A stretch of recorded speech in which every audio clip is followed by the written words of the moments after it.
Folk black metal na dobre wrył się w świadomość słuchaczy. Wiele albumów gatunku stało się wręcz kultowymi. Jest jednak jeden, który mimo swojej wielkości wydaje mi się, że nie doczekał się należytej mu chwały. A jest nim Vindir Arntor.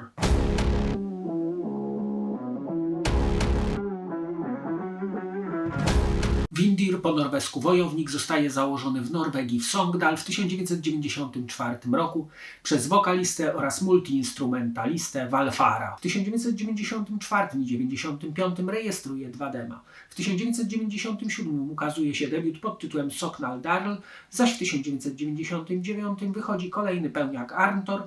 Był to ostatni album Vindir nagrany w pojedynkę przez Valfara i o tym albumie chcę opowiedzieć w tym odcinku. Vindir wykonywał muzykę z pogranicza black i folk metalu, a swoją twórczość opierał o mitologię skandynawską. A co do samego muzyka, to niestety w 2004 roku zmarł on w wyniku hipotermii, gdy wędrując do swojej górskiej chaty zastała go śnieżyca. Po śmierci założyciela pozostali członkowie zespołu postanowili kontynuować spuściznę zmarłego kolegi pod nazwą Wraith. Ale wracając do Arntor, muzyka na albumie jest przepełniona duchem ludowości, podniosła, z dużą ilością wielowarstwowych pasaży klawiszowych. Słychać tu niezwykle melodyjne gitary prowadzące, akordeon, chóry, wraz ze śpiewaniem, jak już wspomniałem, w archaicznym wiejskim dialekcie. Na płycie czuć moc wikingów oraz ich legendę, na pewno również dotyk Batorego czy Falkenbacha, jednak podany na swój indywidualny sposób. Klawisze nie są tu tłem, ale odgrywają kluczową rolę, budując tę epicką atmosferę północy. Klimat tych dźwięków jest bardzo nostalgiczny, a długie utwory jeszcze bardziej wzmagają poczucie alienacji i tęsknoty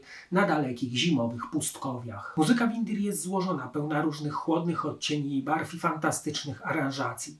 Ma w sobie na pewno coś z geniuszu i jest pięknie starodawna. Brzmi ona tak, jakby jakiś stary średniowieczny zespół trubadurów przeniósł się do naszych czasów i próbował wykonywać black metal. Tu nawet w dynamicznych momentach można dostrzec ludowo-folkowe wątki, które kreują tę zimną atmosferę smutku. Przepływ energii między szybszymi a wolniejszymi momentami jest płynny i rzadko przechodzi w interludia. Wokale na albumie są zadziornym blackowym krzykiem, a czyste partie są zazwyczaj chóralne i bardzo podniosłe. Gitary brzmią rewelacyjnie, mają ponure brzmienie oraz wysokie tony, a bas i perkusja mieszają się w natłoku aranżacji, więc często nie dostrzegamy ich obecności. Kreatywność Valfara sięgnęła tutaj zenitu. Jego twórczość można śmiało określić mianem Artistic Genius Folk Metalem. Muzyka Vindir może i nie jest super brutalna, ale głęboka, pełna emocji oraz nieuchwytnych przeżyć i marzeń. Te dźwięki tworzą spektakularny teatr cieni, gdzie duchy przeszłości tańczą na łąkach oraz międzyleśnych polanach. Trzeba się tylko zatrzymać i wsłuchać się w ich głosy. To posłuchajmy teraz fragmentów tego folk-blackowego majstersztyku.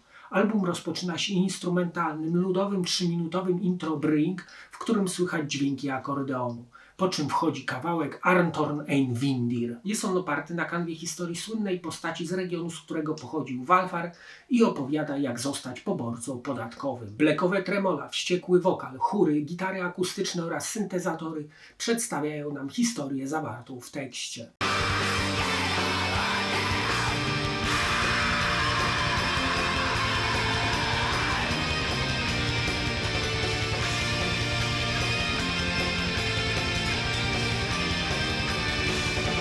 Kong Hydnes Haung, czyli kopiec pogrzebowy króla Hydnesa, to niesamowite partie klawiszowe, które przeradzają się w nienawistny, acz melodyjny black metal. Wokale skrzeczą, cały czas słyszymy gitarę prowadzącą, a następnie dołączają czyste chóry męskie.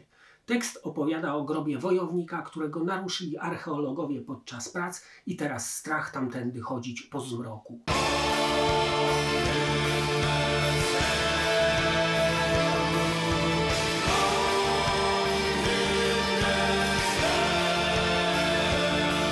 Saknet, czyli tęsknota, rozpoczynają tremola gitarowe, po czym wchodzi klawiszowy bridge. Dalej to mieszanka nastrojów, od wściekłości po spokój. Cały czas słychać piękne, niepowtarzalne melodie. Valfar zaś śpiewa, że czarne lustra odbijają jego uczucia, ale jest w nich dziura, która jest tęsknotą duszy.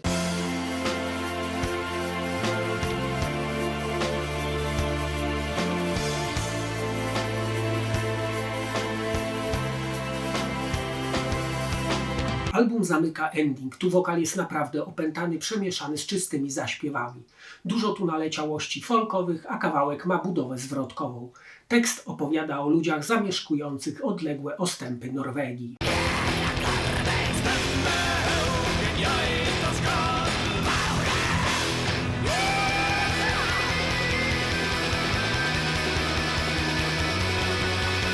Zobaczmy teraz okładkę i wkładkę. Cover jest w barwach brązowo-słoneczno-niebiesko-zimowych, na którym widzimy górzysty, ośnieżony krajobraz z wnętrza drewnianej chaty, która jest ostoją wojownika. Wnioskuje to po opartym mieczu o otwarte, rzeźbione wrota chałupy. I właśnie taka jest muzyka na tym albumie. Surowo romantyczna. Wkładka jest w kolorystyce czarnej, na której nadrukowano fioletowe teksty. Na ostatniej stronie podano, gdzie płytę nagrano, producenta i tym podobne oraz adres korespondencyjny do zespołu. Na ostatniej stronie wkładki po angielsku i norwesku podano, jakie instrumenty obsługiwał Valfar. Niżej foto muzyka patrzącego na traktor na łące, nawiązanie do pozamiejskiej estetyki panującej w muzyce. Poniżej umieszczono muzyków sesyjnych. Na fioletowej płycie CD umieszczono logo Windir, tytuł oraz 2 nagie miecze, których to mają dostatek. Na tyle pudełka na czarnym tle umieszczono nazwę zespołu, po środku okładkę w wersji czarno-białej. Po 2 jej stronach tytuły utworów po angielsku i w oryginale, a na dole logotypy wydawców Head Not Found i Voices of Wonder. Muzykę Windir trudno oddzielić od tragicznego losu frontmana, który zginął podczas mroźnej śnieżycy.